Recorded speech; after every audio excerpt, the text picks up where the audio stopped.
प्रजापतेन त्वदेतान्यन्यो विश्वा जातानि परिता बभूव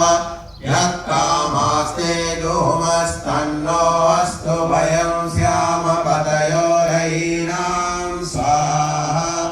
इदं प्रजापतये तन्नमः ॐ तन्नो अग्निवरुणस्य विद्वान् देवस्य हेडो वयासि शिष्ठाः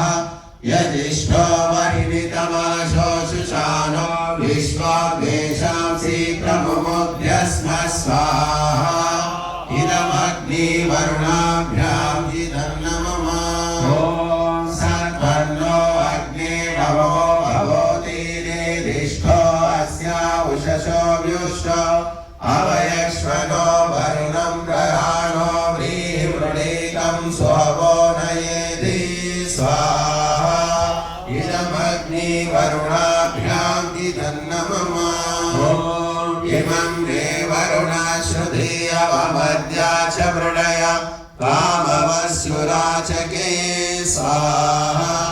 इदं वरुणाय इदन्नमः ॐ तत्त्वायामि ब्रह्मणा वन्दमानः सदा शास्ते यजमानो हविर्भिः हरेण मानो वरुणे हवोद्युषं समानायो प्रमोषि स्वाहा इदं वरुणाय इदन्नमः ॐ ये ते शतं वरुणये सहस्रं यज्ञाः वाचा विदता महाग्रह तेभिर्नो अद्य सवितोत विश्वे मुञ्चन्तु मरुता स्वर्गाः स्वाहा इदं वरुणाय